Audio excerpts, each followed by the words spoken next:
Hello नमस्कार साथियों, स्वागत है आप सभी का ड्रीम एग्जाम स्टडी प्लेटफॉर्म पर। साथियों, आज हम इस वीडियो में देखने वाले हैं सी टेट जुलाई 2023 की दृष्टि से साथियों हिंदी पेडागोजी यानी साथियों हिंदी शिक्षा शास्त्र के 300 प्लस क्वेश्चंस की सीरीज का भाग 3 यानी साथियों मॉक टेस्ट नंबर 3 होने वाला है। साथियों इस वीडियो में हम प्रीवियस ईयर क्वेश्चंस को करने वाले हैं। साथियों इसके पहले हमने 2 वीडियो आपके लिए अपलोड की है हिंदी पेडागोजी की, जिसमें हमने साथियों क्वेश्चन नंबर 1 से क्वेश्चन नंबर 60 तक कंप्लीट किए हैं। साथियों इस वीडियो में हम क्वेश्चन नंबर 61 से क्वेश्चन नंबर 90 तक देखने वाले हैं। तो साथियों वीडियो को शुरू करने से पहले आपसे एक निवेदन है कि यदि आप हमारे चैनल ड्रीम एग्जाम स्टडी पर नए हैं तो चैनल को कर लीजिए सब्सक्राइब और साथ में बनी बेल आइकन जरूर दबा लीजिए, ताकि जब भी हम अगला वीडियो अपलोड करें आप तक नोटिफिकेशन सबसे पहले पहुंच जाए। चलिए साथियों वीडियो को शुरू करते हैं। साथियों क्वेश्चन नंबर 61, मातृभाषा आधारित बहुभाषावाद क्या है? किसी भी विद्यालयी शिक्षा मातृभाषा में आरंभ करना और बाद में अनेक भाषाओं को जोड़ते जाना। किसी की विद्यालयी शिक्षा मातृभाषा में आरंभ करना और बाद में अंग्रेजी को माध्यम के रूप में लेना।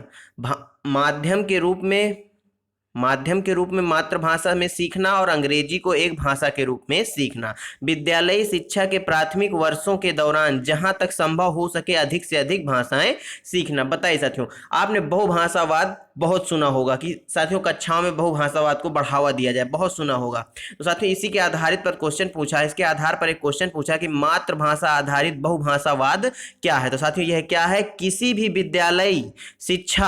किसी की साथियों विद्यालयी शिक्षा मातृभाषा में आरंभ करना और बाद में अनेक भाषाओं को जोड़ते जाना, यह होता है मातृभाषा आधारित बहुभाषावाद। यानी ऑप्शन ए इस क्वेश्चन का क्या हो जाएगा? एकदम राइट आंसर हो जाएगा। क्वेश्चन नंबर साथियों 62, बोली से क्या तात्पर्य है? किसी एक क्षेत्र या सामाजिक समूह की वाचन विशेषता, किसी एक क्षेत्र विशेष के लोगों द्वारा लेखन के लिए इस्तेमाल की जा रही भाषा, किसी कार्य विशेष से संबंध रखने वाले लोगों की वाचन विशेषता, सत्ताधारी लोगों द्वारा इस्तेमाल की जा रही भाषा। बताइए साथियों बोली से क्या तात्पर्य है? आप बोली किसे कहेंगे? तो साथियों किसी एक क्षेत्र या सामाजिक समूह में जो वाचन की विशेषता है या वाचन की जो भाषा है वह साथियों बोली कहलाती है। यानी ऑप्शन ए इस क्वेश्चन का क्या हो जाएगा?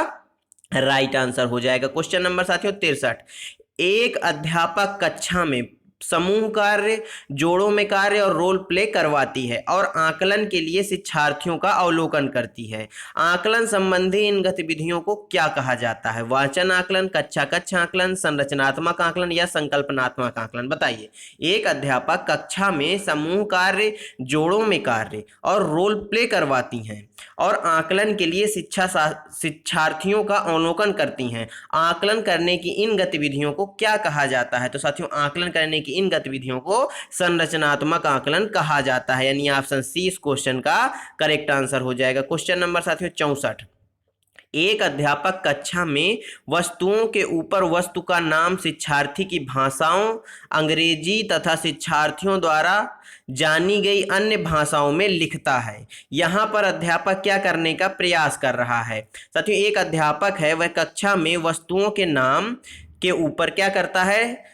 शिक्षार्थी की जो भाषा है और प्लस अंग्रेजी भाषा तथा शिक्षार्थियों द्वारा जानी, यानी शिक्षार्थियों को जो भाषाएं आती हैं उन भाषाओं पर लिखता है। या अध्यापक यहाँ पर क्या करना चाह रहा है? शिक्षार्थियों को वर्णमाला के अक्षरों से परिचित करवा रहा है, शिक्षार्थियों में भाषा संबंधी जागरूकता पैदा कर रहा है, शिक्षार्थियों में लिपि संबंधी जागरूकता की समझ विकसित कर रहा है, कक्षा में भाषा समृद्ध परिवेश सृजित कर रहा है। बताइए साथियों इस क्वेश्चन का सही आंसर क्या हो जाएगा?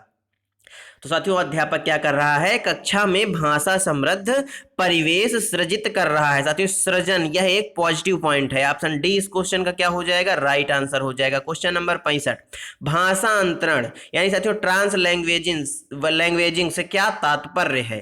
भाषा की कक्षा में अनेक भाषाओं का शिक्षण, किसी विषय वस्तु के शिक्षण अधिगम के लिए एक भाषा के रूप में दूसरी भाषा का प्रयोग, कक्षा में शिक्षा अधिगम, क्या साथियों कक्षा में शिक्षा अधिगम और बोलने के लिए अनेक भाषाओं का इस्तेमाल करना, सभी विषय वस्तुओं का साथ ही साथ भाषाओं को एक ही भाषा में पढ़ाना। बताइए भाषांतरण से क्या तात्पर्य है? तो साथियों भाषांतरण का तात्पर्य है कक्षा में शिक्षा अधिगम और बोलने के लिए अनेक भाषाओं का इस्तेमाल करना, यानी ऑप्शन सी क्या हो जाएगा?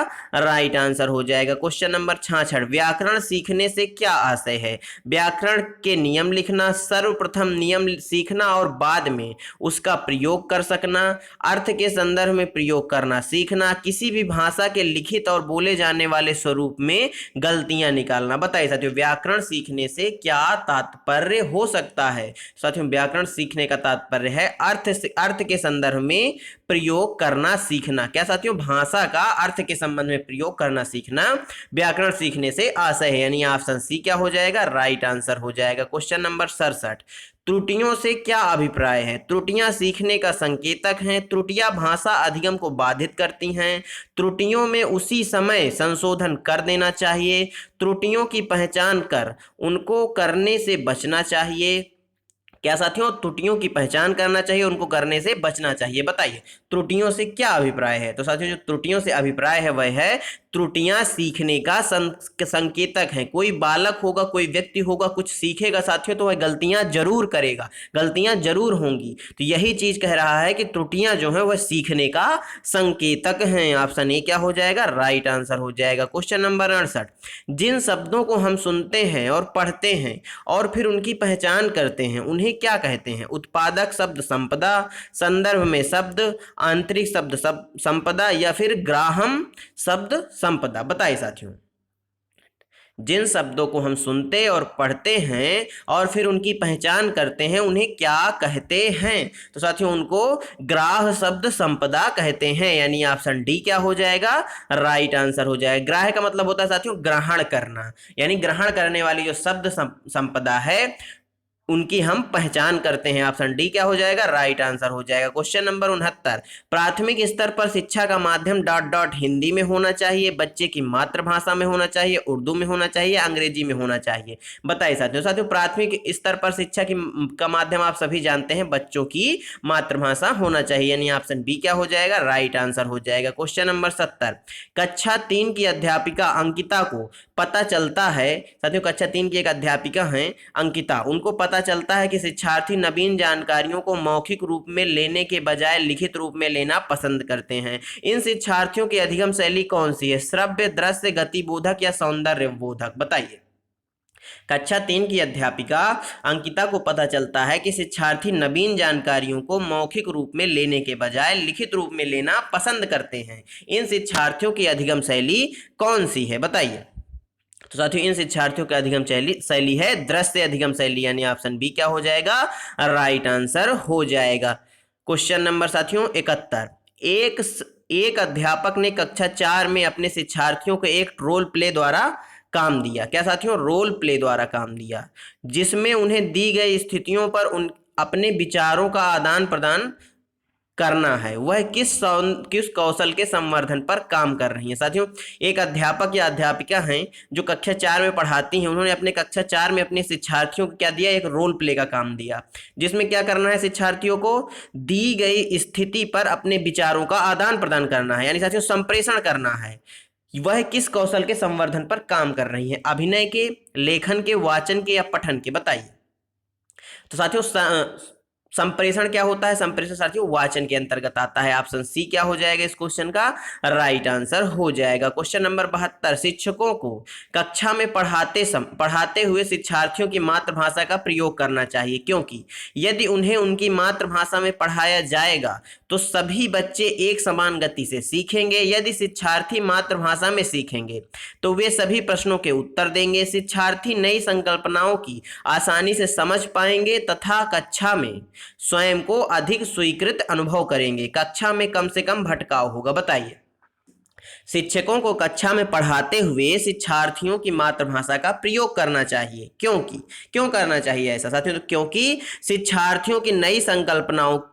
शिक्षार्थी जो है वह नई संकल्पनाओं की आसानी से समझ, जो नई संकल्पनाएं होंगी यदि उनके मातृभाषा में पढ़ाया जाएगा शिक्षार्थियों को तो आसानी से नई संकल्पनाओं को समझ पाएंगे तथा कक्षा में स्वयं को अधिक स्वीकृत एवं अनुभव करेंगे, यानी ऑप्शन सी क्या हो जाएगा इस क्वेश्चन का राइट आंसर हो जाएगा। क्वेश्चन नंबर 73 साथियों, शिक्षक उभरते लेखक में अच्छा लेखन कौशल कैसे विकसित कर सकते हैं। साथियों शिक्षक उभरते जो लेखक हैं यानी जो उभरते लेखन के गुण वाले बच्चे हैं उनमें अच्छा लेखन कौशल कैसे विकसित कर पाएंगे। विषय पर स्पष्ट निर्देश देकर तथा शब्द सीमा तय करके, शिक्षार्थियों के किए गए अच्छे कार्य की प्रशंसा करके तथा उसे आगे और सुधार करने के लिए विशिष्ट टिप्पणी देकर, शिक्षार्थियों को अच्छी लिखाई में लिखने के लिए कहकर, केवल उनकी व्याकरणिक त्रुटियों पर विस्तृत प्रतिपुष्टि देकर। बताइए इस क्वेश्चन का सही आंसर क्या हो जाएगा। साथियों इस क्वेश्चन का सही आंसर हो जाएगा शिक्षार्थियों के किए गए अच्छे कार्य की प्रशंसा करके तथा उसे आगे और सुधार करने के लिए विशिष्ट टिप्पणी देकर, यानी ऑप्शन बी करेक्ट आंसर हो जाएगा। क्वेश्चन नंबर 74, शिक्षिका पाठ्य पुस्तक में एक लड़की के बारे में कहानी सुना रही हैं जो एक चिड़िया की देखभाल करती है और उसे दाना खिलाती है। अचानक से एक लड़का अली खड़े होकर शिक्षिका को बताता है कि किस तरह से उसने एक दिन पार्क में बाया पक्षी मिली। क्या साथियों, पड़ी नहीं मिली, पड़ी मिली, यानी एक चिड़िया साथियों पड़ी मिली। उसने उसकी बाया जो है यानी बाया साथियों चिड़िया को कहा गया है, वह पड़ी मिली की रक्षा की कहानी के प्रति अली की प्रतिक्रिया को किस रूप में वर्णित किया जाएगा। पठन सामग्री को अपने व्यक्तिगत अनुभव से जोड़ना, शिक्षिका को बीच में रोकना, बोलने का अवसर मिलना तथा यह दिखाना कि वह कक्षा में सक्रिय है, उसकी कक्षा में ध्यान खींचने की प्रवृत्ति है। बताइए साथियों, एक शिक्षिका कक्षा में एक चिड़िया की कहानी पढ़ा रही होती हैं, लड़की के बारे में कहानी सुना रही होती हैं साथियों जो एक चिड़िया की देखभाल करती है। तो अचानक से एक अली नाम का लड़का खड़ा होता है, तो वो कहता है कि मुझे पार्क में एक दिन एक चिड़िया पड़ी मिली। तो साथियों रक्षा की कहानी के प्रति अली की प्रतिक्रिया किस रूप में होगी। तो साथियों यह होगी किस रूप में होगी, पठन सामग्री को अपने साथियों व्यक्तिगत अनुभव से जोड़ना, यानी ऑप्शन ए क्या हो जाएगा इस क्वेश्चन का एकदम राइट आंसर हो जाएगा। क्वेश्चन नंबर 75, शिक्षिका ने समूह में भाषा कार्य करने के लिए दिया। इस समूह कार्य के दौरान शिक्षिका की क्या भूमिका होगी। यह सुनिश्चित करना कि कार्य समय पर समाप्त हो, इसके लिए उन्हें बार बार समय का ध्यान दिलाना चाहिए। यह सुनिश्चित करना कि प्रत्येक की समूह में प्रतिभागिता बने और आवश्यकता होने पर उन्हें मदद देने का प्रयास करना। शिक्षिका को सभी समूहों को पूर्ण स्वायत्तता देनी चाहिए, इसलिए उसे कुर्सी पर अलग से बैठ जाना चाहिए। यह सुनिश्चित करना कि विद्यार्थी कक्षा में शोर नहीं करें। बताइए शिक्षिका ने समूह में भाषा कार्य करने के लिए दिया, इस समूह कार्य के दौरान शिक्षिका की क्या भूमिका होगी। तो साथियों इस समूह कार्य के दौरान शिक्षिका की क्या भूमिका होगी, यह सुनिश्चित करना कि प्रत्येक समूह में प्रतिभागिता बने और आवश्यकता होने पर उन्हें मदद देने का प्रयास करना, यानी ऑप्शन बी क्या हो जाएगा राइट आंसर हो जाएगा। क्वेश्चन नंबर 76, पठन अवबोधन किस प्रकार की योग्यता है। लिखित प्रतीकों को उनकी ध्वनियों में अनुवाद करने की योग्यता, प्रवाह में पढ़ने के लिए वर्णों को समझने तथा उनके अर्थ खोलने की योग्यता, पठन सामग्री के साथ अंतःक्रिया के द्वारा अर्थ गढ़ने की योग्यता, पठन सामग्री में आए शब्दों को उनका अर्थ जानने की योग्यता। बताइए साथियों पठन अवबोधन किस प्रकार की योग्यता है। तो साथियों यह पठन सामग्री के साथ अंतःक्रिया के द्वारा अर्थ गढ़ने की योग्यता है, यानी ऑप्शन सी इस क्वेश्चन का क्या हो जाएगा राइट आंसर हो जाएगा। क्वेश्चन नंबर 77, निम्नलिखित में से किस प्रकार के प्रश्न शिक्षार्थियों की रचनात्मकता का आकलन करने के लिए सहायक होंगे। एक शब्द वाले प्रश्न, खुले अंत वाले प्रश्न, वैकल्पिक प्रश्न या सत्य या असत्य वाले प्रश्न। बताइए तो साथियों जो खुले अंत वाले प्रश्न होंगे इनसे बच्चों की रचनात्मकता का आकलन किया जा सकता है। ऑप्शन बी क्या हो जाएगा राइट आंसर हो जाएगा। क्वेश्चन नंबर 78, निम्नलिखित में से कौन सा कथन भाषा के बारे में सही है। यह व्यवस्थाओं की व्यवस्था है, यह व्यवस्थित है, यह नियमों तथा अपवादों का नियम है, यह अनेक विचारों का विचार है। बताइए निम्नलिखित में से कौन सा कथन भाषा के बारे में सही है। तो साथियों यह व्यवस्थाओं की व्यवस्था है, यानी ऑप्शन ए क्या हो जाएगा इस क्वेश्चन का राइट आंसर हो जाएगा। क्वेश्चन नंबर 79, भाषा का सर्वोत्तम तरीके से कैसे सीख सकते हैं। साथियों भाषा को सर्वोत्तम तरीके से कैसे सीख सकते हैं। संदर्भों में, पृथकता में वर्णमाला के क्रम में जब शब्द एक एक करके प्रस्तुत किए जाएं। बताइए भाषा को सर्वोत्तम तरीके से कैसे सीखा जा सकता है? तो साथियों संदर्भों में सीखा जा सकता है, यानी ऑप्शन ए क्या हो जाएगा? राइट आंसर हो जाएगा। क्वेश्चन नंबर 80, भाषा अधिगम में निदानात्मक परीक्षण का क्या उद्देश्य है? माता पिता को प्रतिपुष्टि देना, विद्यार्थियों की प्रगति तालिका को भरना, संकल्पनात्मक आकलन के लिए योजना बनाना तथा प्रश्न पत्र तैयार करना, शिक्षार्थी की समझ के स्तर पर कहां पिछड़ रहे हैं यह जानना। बताइए भाषा अधिगम में निदानात्मक परीक्षण का क्या उद्देश्य है? तो साथियों इसका उद्देश्य है शिक्षार्थी किस स्तर पर साथियों पिछड़ रहे हैं इसके बारे में पता लगाना, यानी ऑप्शन डी क्या हो जाएगा? राइट आंसर हो जाएगा। क्वेश्चन नंबर 81, बाल केंद्रित कक्षा में शिक्षक को क्या करना चाहिए? विद्यार्थियों की सुविधा के लिए पूरे पाठ के एक एक वाक्य को समझाना चाहिए, प्रश्नों के उत्तर लिखवाने चाहिए ताकि विद्यार्थी को आसानी हो, ऐसी प्रवृत्ति का प्रयोग करना चाहिए जिसमें विद्यार्थी स्वयं से पहल करने के लिए प्रोत्साहित हो, शिक्षक विद्यार्थियों से जो भी अपेक्षा करते हैं उसे प्रदर्शित करना चाहिए। बताइए एक बाल केंद्रित कक्षा में क्या करना चाहिए? साथियों आप सभी जानते हैं ऑप्शन सी बिल्कुल पॉजिटिव पॉइंट है कि ऐसी प्रवृत्तियों का प्रयोग करना चाहिए जिसमें विद्यार्थी साथियों स्वयं पहल करने के लिए प्रोत्साहित हो, यानी ऑप्शन सी करेक्ट आंसर हो गया। क्वेश्चन नंबर 82, मैं अपनी कक्षा में बहुभाषिता को महत्व देती हूँ। एक शिक्षिका कहती हैं मैं अपनी कक्षा में बहुभाषिता को क्या करती हूँ? महत्व देती हूँ, इसलिए मैं सभी बच्चों को अपनी मातृभाषा में कहने सुनने की आज़ादी देती हूँ, भिन्न भिन्न भाषाओं को पुस्तकों का आदर करती हूँ, बच्चों को कई भाषाओं में कविताओं का गान करवाती हूँ, श्याम पट पर हिंदी भाषा के शब्दों के अर्थ दो भाषाओं में अवश्य लिखती हूँ। बताइए मैं अपनी कक्षा में भाषिकता को महत्व देती हूँ, इसलिए मैं, यानी शिक्षिका क्या करती हैं? इसलिए शिक्षिका सभी बच्चों को अपनी मातृभाषा में कहने और सुनने की आज़ादी देती हैं, यानी ऑप्शन ए क्या हो जाएगा? राइट आंसर हो जाएगा। क्वेश्चन नंबर 83, बच्चे के व्यक्तित्व निर्माण में डॉट डॉट का महत्वपूर्ण योगदान है? विदेशी भाषा का, शास्त्रीय भाषा का, मातृभाषा का या क्षेत्रीय भाषा का? बताइए बच्चे के व्यक्तित्व निर्माण में किस भाषा का महत्वपूर्ण योगदान है? साथियों मातृभाषा का, यानी ऑप्शन सी क्या हो जाएगा? एकदम राइट आंसर हो जाएगा। क्वेश्चन नंबर 84, शब्द दीवार लिखित या मुद्रित शब्दों का समूह है जो बड़े आकार में होते हैं और कक्षा की दीवार पर इस तरह लगाए जाते हैं कि वे दिखाई पड़े। इस शब्द दीवार के माध्यम से साक्षरता की कौन सी अवधारणाएं या कौशल नहीं सिखाए जा सकते? वर्तनी की आकृति के प्रति जागरूकता, कठिन शब्दों का उच्चारण, ध्वनि के नियमों को समझकर पढ़ना, मूल शब्दों की समझ। बताइए शब्द दीवार लिखित या मुद्रित शब्दों का समूह है जो बड़े आकार में होते हैं और कक्षा की दीवार पर इस तरह लगाए जाते हैं कि वे दिखाई पड़े। इस शब्द दीवार के माध्यम से साक्षरता की कौन सी अवधारणाएं या कौशल नहीं सिखाए जा सकते? साथियों निगेटिव पूछा है, तो कौन से नहीं सिखाए जा सकते साथियों? कठिन शब्दों के उच्चारण, यानी ऑप्शन बी क्या हो जाएगा इस क्वेश्चन का? राइट आंसर हो जाएगा। क्वेश्चन नंबर साथियों 85, विद्यार्थियों की दृश्यात्मकता सिखाने के लिए, साथियों विद्यार्थियों को दृश्यात्मकता सिखाने के लिए कौन सा सर्वाधिक उपयुक्त है? यह कहानी किस दशा में घटित हुई होगी? पाठ्य सामग्री में बने चित्रों को देखो और बताओ कि आप क्या देख पा रहे हैं।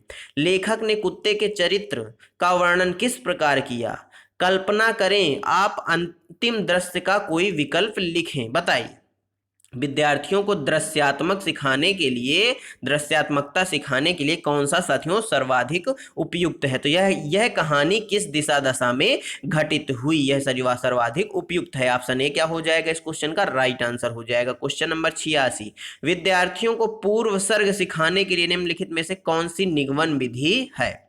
पूर्व सर्ग यानी साथियों ने पर ऊपर के प्रयोग के नियम बताना और उदाहरण देना, पूर्व सर्गों के बहुत से उदाहरण देना और विद्यार्थियों को नियम बनाने के लिए कहना, एक गद्य खंड पढ़ाते समय पूर्व सर्गों के प्रयोग के नियम बताना, वाक्य देना, विद्यार्थियों के इन नियमों में उन शब्दों की पहचान करने के लिए कहना जो संज्ञा, सर्वनाम, क्रिया या विशेषण नहीं है। बताइए साथियों साथियों इस क्वेश्चन का सही आंसर हो जाएगा पूर्व सर्ग जो होते हैं ने पर ऊपर के प्रयोग के नियम बताना और उदाहरण देना, यानी ऑप्शन ए राइट आंसर हो जाएगा। क्वेश्चन नंबर 87, भारत में सभी बच्चे आदर्श स्थिति में अपनी विद्यालय शिक्षा मातृभाषा घर की भाषा में शुरू करते हैं और माध्यमिक स्तर पर दो या दो से अधिक भाषाएं जोड़ते जाते हैं।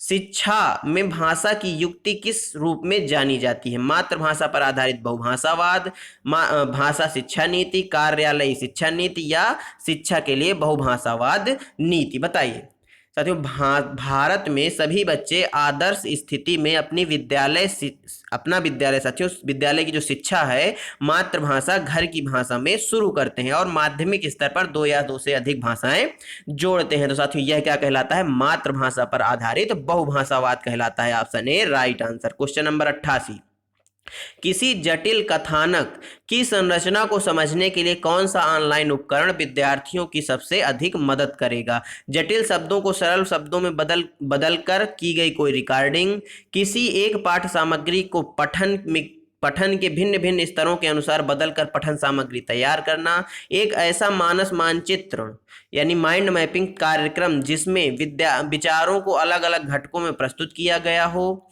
ऐसा खेल जिसमें पठन और प्रश्नों के उत्तर देने के लिए सिक्कों का पुरस्कार दिया जाए। बताइए साथियों इस क्वेश्चन का सही आंसर। साथियों इसका आंसर क्या हो जाएगा? एक ऐसा मानस चित्रण यानी माइंड मैपिंग कार्यक्रम जिसमें विचारों को अलग अलग घटकों में प्रस्तुत किया गया हो। ऑप्शन सी क्या हो जाएगा इस क्वेश्चन का राइट आंसर। क्वेश्चन नंबर 89, निम्नलिखित में से किस शिक्षण शास्त्र का अर्थ है कि बच्चों के अनुभवों, उनकी बात तथा उनकी सक्रिय भागीदारी को प्रमुखता देनी? इस प्रकार के शिक्षण शास्त्र के लिए बच्चों के मनोवैज्ञानिक विकास तथा रुचियों को ध्यान में रखकर अधिगम की योजना बनानी चाहिए। शिक्षार्थी, बाल केंद्रित, शिक्षक केंद्रित या विस्तारवादी? बताइए निम्नलिखित में से किस शिक्षण शास्त्र का अर्थ है कि बच्चों के अनुभवों, उनकी बातों तथा उनकी सक्रिय भागीदारी को प्रमुखता देनी चाहिए? तो अर्थात साथियों यह बाल केंद्रित होगा। ऑप्शन बी क्या हो जाएगा? राइट आंसर हो जाएगा। क्वेश्चन नंबर 90, समालोचनात्मक शिक्षण शास्त्र दृढ़ता से किस बात में विश्वास करता है? बच्चे विद्यालय के बाहर जो कुछ भी सीखते हैं वह अप्रासंगिक है, शिक्षार्थियों के अनुभव तथा दृष्टिकोण महत्वपूर्ण है, शिक्षक को सदैव कक्षा निर्देशों में आगे रहना चाहिए, शिक्षार्थियों को स्वतंत्र रूप से तर्क करने की आवश्यकता नहीं है। बताइए। तो साथियों इस क्वेश्चन का सही आंसर हो जाएगा शिक्षार्थियों के अनुभवों और दृष्टिकोण को महत्व देना। ऑप्शन बी राइट आंसर हो जाएगा। साथियों धन्यवाद आप सभी का हमारे साथ जुड़े रहने के लिए। साथियों आज की वीडियो आपको कैसी लगी हमें कमेंट बॉक्स में जरूर बताइएगा। साथियों इस वीडियो में हमने क्वेश्चन नंबर 61 से क्वेश्चन नंबर 90 तक कंप्लीट कर लिए हैं। साथियों यदि वीडियो अच्छी लगी हो तो वीडियो को लाइक कर दीजिए, अपने दोस्तों के साथ शेयर कर दीजिए। साथियों यदि आप चैनल पर नए हैं तो चैनल को कर लीजिए सब्सक्राइब। साथियों मिलते हैं आपसे अगले वीडियो में, तब तक के लिए जय हिंद, जय भारत। अपना और अपनों का ख्याल रखिए, सभी का सम्मान करिए। धन्यवाद साथियों।